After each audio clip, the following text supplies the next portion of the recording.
Hello நண்பர்களே, வணக்கம். நான் உங்கள் பிரியா. நம்ம இன்றைக்கி பார்க்க போகிற பதிவு என்ன அப்படின்னு பார்த்தீங்கன்னா, நம்ம எல்லார் வீட்லேயுமே முருகர் படம் இருக்கும். எல்லாருமே முருகர் ஃபோட்டோ வச்சு நம்ம முருகருக்கு வழிபாடு பண்ணுவோம். ஸோ அந்த ஃபோட்டோவை நம்ம எந்த இடத்துல வச்சோம் அப்படின்னா நம்மளுக்கு செல்வங்கள் பெருகும், வீட்டில் ஒரு மகிழ்ச்சியான தருணங்கள் உருவாகும். இந்த மாதிரி உள்ளதை பற்றி நம்ம இந்த பதிவில் பார்க்கலான்னு இருக்கோம். முருகர் படமோ சிலையோ வேலோ எது வச்சு வழிபாடு பண்ணாலும் நம்ம அதற்கான திசையில் நம்ம அதை வச்சு வழிபாடு பண்ணிட்டு வந்தோம் அப்படின்னா கண்டிப்பான அதற்குரிய பலன்களை நம்ம 100% பெற முடியும். அது எந்த திசைன்னு சொல்லிட்டு நம்ம இந்த பதிவில் பார்க்கலாங்க. அதுக்கு முன்னாடி இந்த பதிவு பார்க்கக்கூடிய நீங்கள் அனைவருமே முருக பக்தர்களாக இருந்தீங்க அப்படின்னா மறக்காம ஓம் சரவண பவான்னு சொல்லிட்டு நம்மளோட கமெண்ட் பாக்ஸில் கமெண்ட் பண்ணுங்க.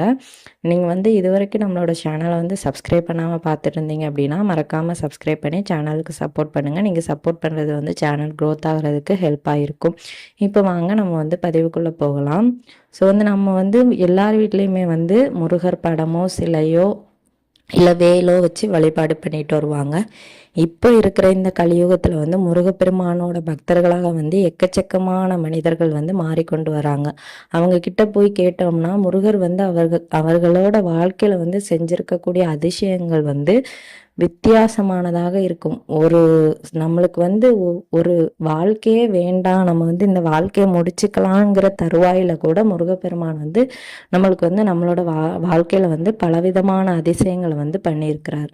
ஸோ என்னையும் சேர்த்து தான் நான் சொல்கிறேன். என்னோட வாழ்க்கையை கூட நான் அந்த மாதிரி பல துன்பங்களை அனுபவிச்சு தான் இப்போ முருகப்பெருமானோட ஒரு சிறந்த பக்தராக நான் இருக்கிறேன். மனப்பூர்வமாக என்னால் சொல்ல முடியும்.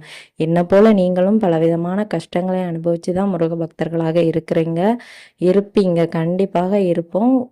ஒரு சில பேர் ரொம்ப உயர்ந்த நிலையில் இருப்பாங்க. ஒரு சில பேர் எவ்வளோ கஷ்டமாக இருந்தாலுமே முருகப்பெருமானை நினைக்கும் போது அவங்க உள்ளன்போடு அவங்க பெரிய ஒரு கோடீஸ்வரராக இருக்கக்கூடிய ஒரு அளவுக்கு நம்மளுக்கு அந்த அளவுக்கு மனப்பூர்வமாக முருகர் நம்ம மனசில் பெரிய கோடீஸ்வரராக வாழ்ந்து கொண்டு இருக்கிறார். இது உண்மையான ஒரு விஷயம். ஸோ நம்ம இப்படி வழிபாடு பண்ணக்கூடிய நம்மளோட முருகப்பெருமானை நம்ம கரெக்டான திசையில் வச்சு வழிபட்டுட்டு வரும்போது கண்டிப்பாக அதற்குரிய பலன்களை நம்ம பெற முடியும். அது எந்த திசை அப்படின்னு பார்த்தீங்கன்னா, நம்ம எல்லார் வீட்லேயுமே பூஜை அறை இருக்கும்.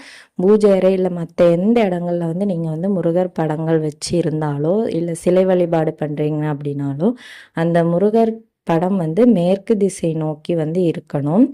அந்த முகம் கிழக்கு பக்கம் பார்க்குற மாதிரி இருக்கணும். இப்போ நீங்கள் செவத்தில் மாட்டக்கூடிய செவரு மேற்கு திசை பார்த்து இருக்கணும். அந்த முருகர் முகம் கிழக்கு திசை நோக்கி இருக்கிற மாதிரி அந்த மாதிரி இருக்கிற செவராக பார்த்து மாட்டுங்க. சிலை வைத்து வழிபாடு பண்ணாலும் வேல் வைத்து வழிபாடு பண்ணாலும் இதே திசையை நீங்கள் உபயோகப்படுத்தி கொள்ளலாம். இது நல்ல ஒரு நம்மளுக்கு வாழ்க்கையில் ஒரு முன்னேற்றத்தை கொடுக்கும். சரி, எந்த படங்கள் மாட்டி நம்ம வழிபாடு பண்ணோம் அப்படின்னா என்ன விதமான நன்மைகள் கிடைக்கும் அப்படின்னு பார்த்தீங்கன்னா, முருகப்பெருமானோட எல்லா படங்களும் எல்லாருக்குமே ஒவ்வொரு படங்கள் அவங்களுக்கு சிறப்பாக ரொம்ப பிடிச்ச படமாக இருக்கும். ஒரு சில பேருக்கு பழனி தண்டாயுதபாணியை பிடிக்கும், ஒரு சில பேருக்கு ஆண்டியப்பரை பிடிக்கும், ஒரு சில பேருக்கு ராஜ அலங்கார முருகரை பிடிக்கும், ஒரு சில பேருக்கு வள்ளி தேவியானையோட இருக்கிற முருகரை பிடிக்கும். இப்படி ஒவ்வொருத்தங்களுக்கும் ஒரு சில பேருக்கு குழந்தை வடிவில் இருக்கக்கூடிய முருகரை தான் பிடிக்கும். இப்படி ஒவ்வொருத்தங்களுக்கும் ஒவ்வொரு விதமான முருகரை பிடிக்கும். ஸோ எந்தெந்த முருகரை வச்சு நம்ம வழிபாடு பண்ணும்போது என்னென்ன மாதிரியான நன்மைகள் நம்மளுக்கு கிடைக்கும்னு சொல்லிட்டு நம்ம பார்க்கலாம். எந்த முருகர் படங்களை வைத்து வழிபாடு செய்யலாம் அப்படிங்கிறதையும் நம்ம இந்த பதிவில் பார்க்கலாம். இப்போ நீங்கள் வள்ளி தேவயானையோட இருக்கிற முருகர் படத்தை வச்சு வழிபாடு பண்ணிட்டு வரீங்க அப்படின்னா கண்டிப்பாக உங்களோட குடும்பத்தில் திருமண தடைகள் இருக்கிறதுனா நீங்கும். அப்புறம் கணவன் மனைவிக்குள்ளே நல்ல ஒற்றுமை இருக்கும். அவங்களுக்குள்ள சண்டை சச்சரவுகள் வராமல் இருக்கும். ஒரு அந்யோன்யம் அதிகரிக்கும். அந்த மாதிரி இருக்கணும்னு நினைக்கிறவங்க இந்த மாதிரி திருக்கோல படங்களை நீங்கள் வீட்டில் வச்சு வழிபாடு செஞ்சுட்டு வரலாம். அப்புறம் தொழில் முன்னேற்றம், வாழ்க்கையில் நல்ல முன்னேற்றம் அடையணும். இப்படி முன்னேற்றமான விஷயங்களுக்கு நீங்கள் எந்த படங்களை வைத்து வீட்டில் வழிபாடு செய்யணும் அப்படின்னு பார்த்தீங்கன்னா, முருகரோட ராஜ அலங்கார அந்த பழனி தண்டாயுதபாணி அந்த ஃபோட்டோவை வச்சு நீங்கள் வழிபாடு செய்யணும். ராஜ அலங்காரத்தோடு இருக்கிற அந்த ஒரு திருவுருவ படத்தை வைத்து நீங்கள் வழிபாடு செஞ்சுட்டு வந்தீங்க அப்படின்னா கண்டிப்பாக உங்களுக்கு எல்லாத்துலேயுமே நல்ல ஒரு முன்னேற்றத்தை நீங்கள் அடைய முடியும். அப்படி நீங்கள் வச்சு வழிபாடு பண்ணக்கூடிய அந்த படம் வந்து உங்களோட தலைக்கு மேல் பகுதியில் வந்து இருக்கிற மாதிரி உயரத்தில் வச்சு நீங்கள் வந்து வழிபாடு செஞ்சுட்டு வரணும்.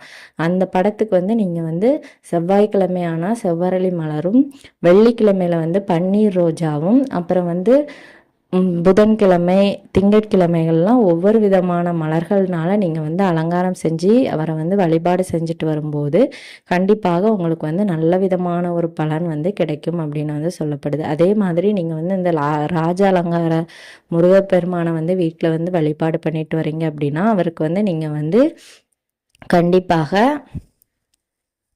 வெட்டிவேர் மாலை வைத்து நீங்கள் வந்து வழிபாடு செஞ்சுட்டு வரலாம். அந்த வெட்டிவேர் மாலை குறைந்தது ஒரு 6 மாதம் முருகரோட கழுத்தில் வந்து இருக்கணும். வாரத்திற்கு ஒரு முறை அதை வந்து பன்னீரில் வந்து நனைத்து அதுக்கப்புறமா நீங்கள் வந்து முருகரோட கழுத்துலையோ இல்லை அந்த படத்துலையோ வந்து மாட்டி விட்டீங்க அப்படின்னா கண்டிப்பாக அதற்குரிய பலன்களை நீங்கள் வந்து அடைய முடியும். அதுக்கப்புறமா ஒரு சில பேர் வந்து சொல்கிறது என்னென்னா வீட்டில் வந்து அந்த ஆண்டி கோலத்தில் இருக்கக்கூடிய முருகப்பெருமானை மட்டும் வைத்து வழிபாடு பண்ணக்கூடாதுன்னு சொல்லுவாங்க. ஆனால் ஒரு சில பேருக்கு அந்த முருகப்பெருமான் வந்து ரொம்பவும் பிரசித்தி பெற்றவராக இருப்பார். அதனால் உங்களுக்கு எந்த முருகப்பெருமான் வச்சு வழிபாடு பண்ணுறது வந்து விருப்பமாக இருக்குதோ அதை வந்து நீங்கள் வந்து வழிபாடு செய்யலாம். அப்புறம் ஒரு சில பேர் வந்து இந்த பண்டார கோலத்தில் வந்து முருகர் வந்து இருப்பார்.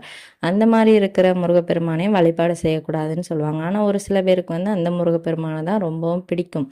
அதனால் வந்து நீங்கள் வந்து உங்கள் மனசுக்கு எந்த முருகப்பெருமான் 100% திருப்தியை தாராங்களோ அந்த படத்தை நீங்கள் வைத்து வழிபாடு பண்ணுங்கள். கண்டிப்பாக உங்கள் வாழ்க்கையில் வந்து நிறைய முன்னேற்றங்கள் அடைவதை நீங்கள் வந்து கண்கூடாக பார்க்க முடியும்.